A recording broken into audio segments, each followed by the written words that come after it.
दोस्तों, कैसे हैं आप सभी। मैं एक बार फिर स्वागत करता हूं आप सभी का अपने ही YouTube channel Arang Gurukul classes पर। आज के टॉपिक में लेके आया हूं आपके लिए पॉलिटी का एक भाग है प्रेसिडेंट। जो राष्ट्रपति होता है उससे जितने भी अभी तक यहाँ एग्जाम में क्वेश्चन पूछे गए हैं, ये जो क्वेश्चन ज़्यादातर आपको यूपी पीसीएस में या बीपीएस में पूछे गए हैं, जो भी क्वेश्चन अभी तक पूछे गए हैं वो सारे के सारे मैं इस वीडियो में डिस्कस करूंगा। तो वीडियो को एंड तक जरूर देखें, ज़्यादा भी स्किप नहीं कीजिएगा। एक एक क्वेश्चन आपके लिए बहुत इंपॉर्टेंट है, आपके एग्जाम के लिए बहुत इंपॉर्टेंट है, तो वीडियो को एंड तक जरूर देखें। तो आइए शुरू करते हैं। पहला क्वेश्चन है आपके सामने, यह नीचे दो वाक्यांश दिए गए हैं, कथन है संघीय। देखो पहला कथन के आधार पर दिया गया है वाक्यांश, इन दो वाक्यांश को आपस में देखना है। अब देखो इसके साथ साथ में अगर मैं देखना चाहूँ तो संदर्भ में क्या दे रखा है, ये दे रखा है कि ए और आर दोनों सही हैं। अगर मान लो दोनों सही हैं तो आप ए ऑप्शन लगाओगे, और अगर आर सी का स्पष्टीकरण है, वो सॉरी आर सही स्पष्टीकरण है ए का, तब तो आप पहला लगाओगे। लेकिन ए और आर दोनों सही हैं किंतु आर सही स्पष्टीकरण नहीं है ए का, तो आप कौन सा लगाओगे, बी ऑप्शन लगाओगे।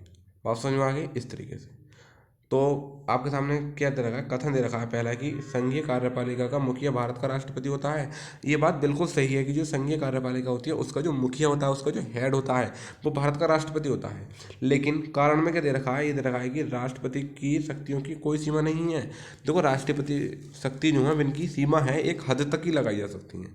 मान लो कि राष्ट्रपति ने मर्डर कर दिया, क्या मर्डर करने के बाद उनसे सजा नहीं मिलेगी? बिल्कुल मिलेगी, लेकिन जब तक नहीं मिलेगी जब तक कि वो अपने पद पर रहेगा। लेकिन जैसे ही महाभियोग लगाकर उससे उसके पद से हटा दिया जाएगा, उसके बाद उसे सजा मिल जाएगी, उसके खिलाफ केस चला जाएगा। लेकिन जब तक वो अपने राष्ट्रपति के पद पर बना रहेगा तब तक उसके लिए कोई भी कार्यभार नहीं की जाएगी। अच्छा, तो पहला तो बिल्कुल ठीक है आपका, ये तो ठीक है कि संघीय कार्यपालिका का जो हेड होता है, जो मुखिया होता है, भारत का राष्ट्रपति है, ये तो ठीक है। लेकिन राष्ट्रपति की शक्तियों की कोई सीमा नहीं है, आर गलत है।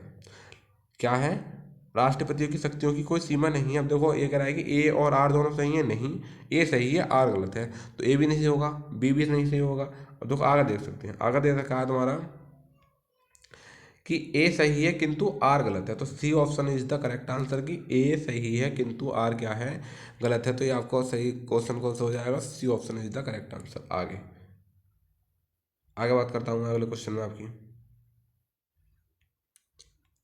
आगे दे रखा है कि दूसरा क्वेश्चन है आपके सामने कि भारत के राष्ट्रपति अपनी शक्तियों का प्रयोग करते हैं। जो भारत का राष्ट्रपति होता है वो अपनी शक्तियों का प्रयोग करते हैं कब, कब करते हैं? तो पहला है सीधे अथवा अपने अधीनस्थ अधिकारियों द्वारा, दूसरा है तुम्हारा मंत्रियों के द्वारा, तीसरा है प्रधानमंत्री के द्वारा, चौथा मंत्रिमंडल के द्वारा, पांचवा उपयुक्त में से कोई नहीं या उपयुक्त में से एक। अब देखो आपको ये देखना है कि अगला जो क्वेश्चन है कि जो मतलब जो भारत का जो राष्ट्रपति होता है वो अपनी शक्तियों का प्रयोग कैसे करता है, तो option A is the correct answer, मतलब सीधे अथवा अपने अधीनस्थ अधिकारियों के द्वारा जो राष्ट्रपति होता है वो अपनी शक्तियों का प्रयोग करता है। तो इसका क्वेश्चन कौन सा बैठेगा, option A is the correct answer, तो ए आपका सही ऑप्शन बैठेगा। आगे बात करता हूँ नेक्स्ट क्वेश्चन की। अब तो कोई बीपीएस प्री में पूछा गया था। आगे आपके सामने नेक्स्ट क्वेश्चन ये कह रहा है, तीसरा है आपके सामने, भारत के राष्ट्रपति का निर्वाचन किस प्रकार का होता है? मतलब कि भारत का जो राष्ट्रपति होता है उसका निर्वाचन कैसा होता है? तो आपको पता है कि भारत का राष्ट्रपति का निर्वाचन इनडायरेक्ट तरीके से होता है, अप्रत्यक्ष मतदान के द्वारा। तो option D is the correct answer, मतलब अप्रत्यक्ष मतदान से। कैसा होता है?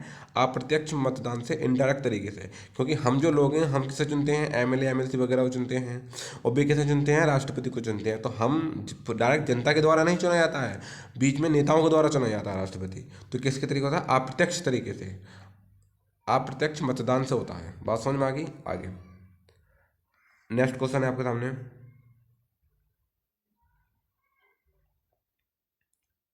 ये कह रहा है कि देखो कथन दे रखा है ए और कारण दे रखा है इसका आर में।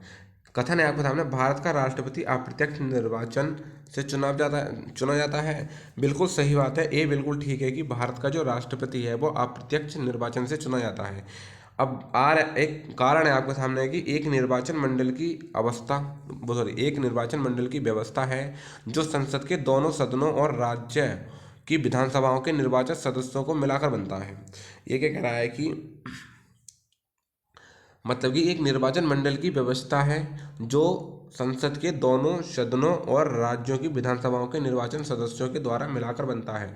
बिल्कुल सही बात है कि जो भारत का जो राष्ट्रपति होता है उसका जो निर्वाचन कैसा होता है कि संसद के दोनों सदनों मतलब लोकसभा और राज्यसभा दोनों सदनों के सदस्य और जो राज्यसभा की विधानसभाएं हैं उनके निर्वाचित सदस्य को मिलाकर ही राष्ट्रपति का मतदान होता है। तो जो आपके सामने जो इसका सही क्वेश्चन होगा वगैरह है ए सही है किंतु आर गलत है। नहीं, देखो ए सही है किंतु आर गलत है, पहला तो गलत हो गया। आगे तो कह रहा है ए गलत है, देखो ये तो सही है बिल्कुल, ये भी गलत हो गया। तो कह रहा है ए और आर दोनों सही हैं, ए और आर दोनों सही हैं, ए का सही स्पष्टीकरण आर है। तो सही बात है कि ए का जो देखो स्पष्टीकरण क्या है, आर है, बिल्कुल सही। तो C is the correct answer, option C इसका बिल्कुल सही आंसर होगा। आगे अगले क्वेश्चन की बात करूंगा आपके सामने में।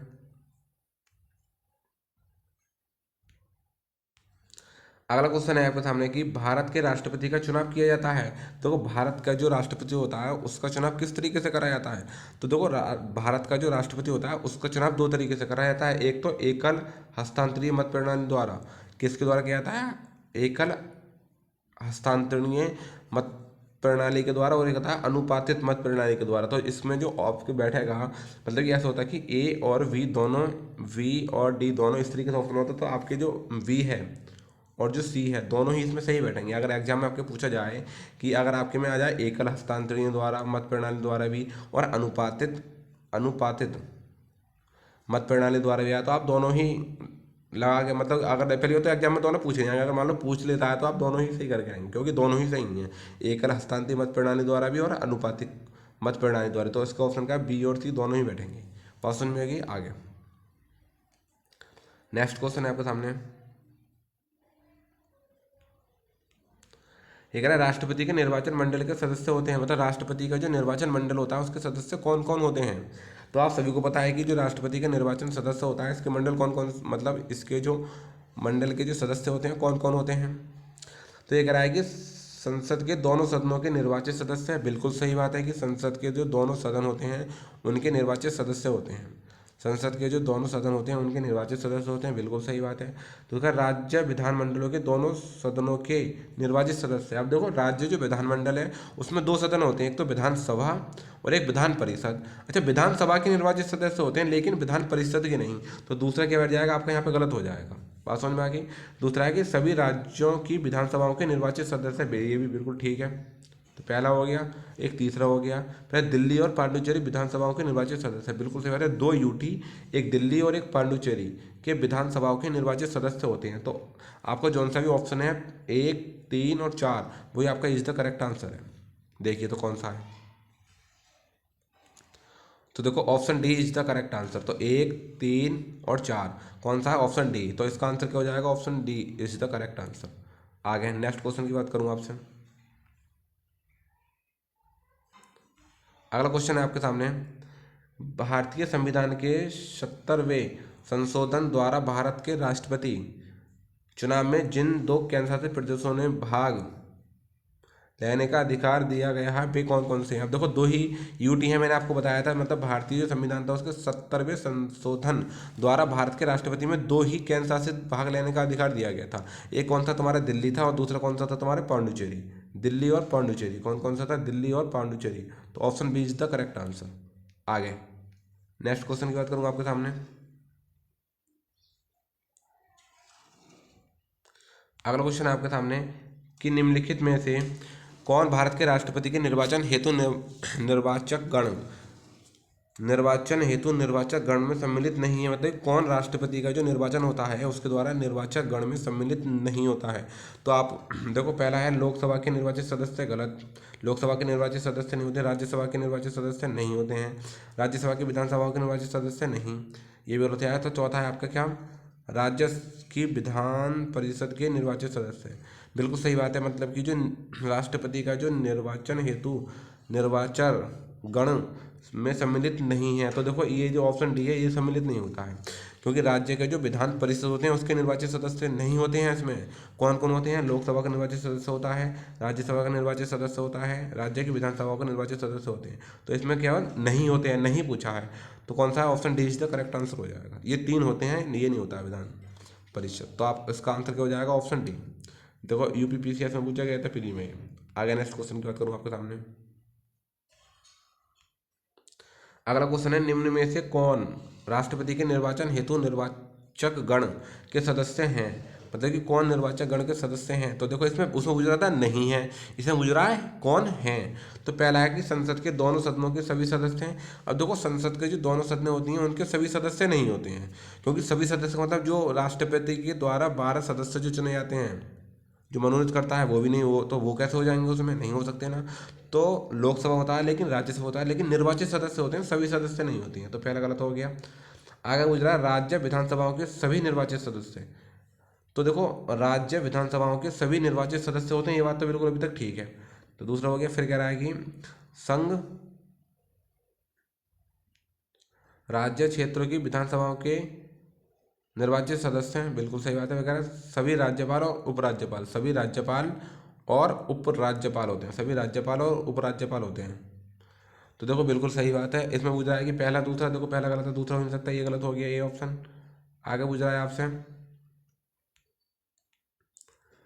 दूसरा तीसरा। तो देखो एक तो तुम्हारे राज्य विधानसभाओं के सभी निर्वाचित सदस्य होते हैं, दूसरा होता है तुम्हारा संघ राज्य क्षेत्रों की विधानसभाओं के सभी निर्वाचित सदस्य होते हैं। ना तो इसमें राज्यपाल होता है ना ही उपराज्यपाल होता है। पहला गलत हो गया और चौथा गलत हो गया। बच्चा कौन सा, दूसरा तीसरा बच्चा, दूसरे तीसरा कौन से में, बी ऑप्शन में। तो B is the correct answer हो जाएगा इसका। इस तरीके से आप क्वेश्चन दे सकते हैं आंसर। आगे अगले क्वेश्चन की बात करूँगा आपके सामने। अगला क्वेश्चन, निम्नलिखित में से कौन राष्ट्रपति के चुनाव प्रकरण के लिए सही नहीं है। इसमें से निम्नलिखित में से कौन राष्ट्रपति के चुनाव प्रकरण के लिए सही नहीं है, ये आपको बताना है कि इनमें से कौन सा सही नहीं है। पहला है पदस्थ राष्ट्रपति की पदावधि और पूर्व उत्तराधिकारी का चुनाव अवश्य होना चाहिए। दूसरा है आपके सामने कि राष्ट्रपति अपना पद ग्रहण करने की तिथि से 5 वर्ष तक पद पर रहेगा। ये बिल्कुल सही बात है कि अच्छा, अगला है आपके सामने।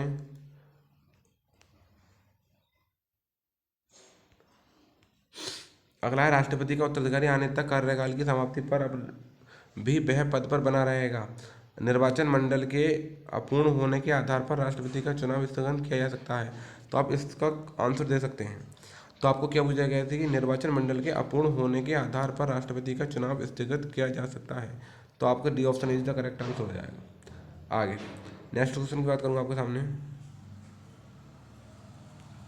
अगला क्वेश्चन है कि भारत के राष्ट्रपति चुनाव के निर्वाचन मंडल में क्या क्या कर सकता है। देखो पहला तो भारत का राष्ट्रपति चुनाव के निर्वाचन मंडल में पहला है विधानसभा के निर्वाचन सदस्यों के मत का मूल्य बराबर होता है राज्य की संख्या बटे राज्य की विधानसभाओं में निर्वाचन सदस्यों की संख्या गुणा 100 की जनसंख्या। मतलब कि गुणा करेंगे किससे, 100 की जनसंख्या का। पहला ये है। दूसरा है कि दूसरा विकल्प है आपके सामने, एक निर्वाचन संसद सदस्य के मत का मूल्य बराबर होता है सभी निर्वाचन विधानसभा सदस्यों के मत का मूल्य बटे निर्वाचन संसद के सदस्यों की कुल संख्या। बिल्कुल सही बात है। Option B is the correct answer हो जाएगा आपका। तो ऑप्शन बी क्या बैठेगा इसमें, बिल्कुल सही क्वेश्चन हो जाएगा। दो, जो भारत का जो राष्ट्रपति होता है उसके चुनाव का निर्वाचन मंडल क्या होता है सभी निर्वाचित विधानसभाओं सदस्यों के मत का कुल मान बटे निर्वाचन संसद सदस्यों की कुल संख्या, यही होता है। तो option B is the correct answer. आगे अगला क्वेश्चन है आपके सामने।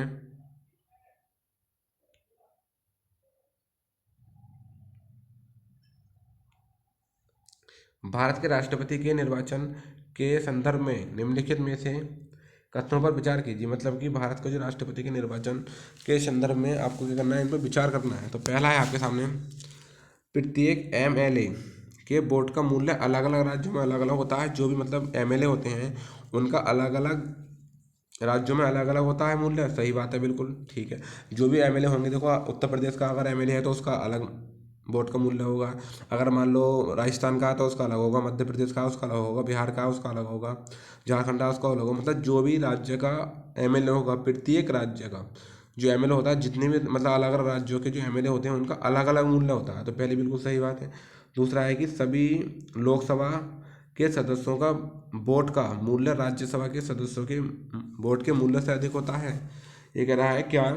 नहीं, ऐसा कुछ नहीं है कि जो लोकसभा के सदस्यों का वोट का मूल्य राज्यसभा के सदस्यों के मूल्य का अधिक होता है, दोनों का बराबर ही होता है। तो पहला जो बैठेगा आपका केवल ए, कौन सा बैठेगा? पहला केवल ए, तो option A is the correct answer. तो पहला बिल्कुल ठीक बैठेगा। आगे नेक्स्ट क्वेश्चन की बात करें आपके सामने, या ये इसमें पूछा गया था। अगला क्वेश्चन है आपके सामने कि राष्ट्रपति के निर्वाचन में राज्य का मुख्यमंत्री मतदान करने के लिए पात्र नहीं होता है। इसमें मुझे आएगा अगले क्वेश्चन में, राष्ट्रपति के निर्वाचन में राज्य का मुख्यमंत्री मतदान करने के लिए पात्र नहीं होता है यदि, आगे बुझ रहा है, यदि वह स्वयं प्रत्याशी होता है। अब मान लो कि वह स्वयं प्रत्याशी है, तो वो क्या अपने, अगर मुख्यमंत्री प्रत्याशी तो वो मतदान नहीं कर सकता राष्ट्रपति के चुनाव में। अगला है उसे राज्य विधान मंडल के निचले सदन में अपना बहुमत सिद्ध करना शेष है। अगला क्वेश्चन है आपके सामने, वह राज्य विधान में उच्च सदन का सदस्य होता है। अगर वह राज्यसभा विधानसभा में निम्न सदन का सदस्य होता है, देखो तो वह स्वयं प्रत्याशी होता है, मुख्यमंत्री राष्ट्रपति स्वयं प्रत्याशी कैसे हो सकता है? तो ये गलत हो गया। अगला, उसे राज्य विधानसभा के निचले सदन में अपना बहुमत करने का शेष अधिकार करना शेष हो, गलत।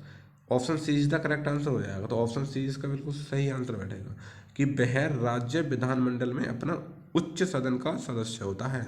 जो राज्य विधानमंडल होता है उसका जो उच्च सदन का सदस्य कौन होता है? मुख्यमंत्री। और जो केंद्र विधानमंडल होती है, मतलब कि उसमें कौन होता है? कार्यपालिका में राष्ट्रपति। तो बात समझ में आ गई। तो option C is the correct answer बैठेगा।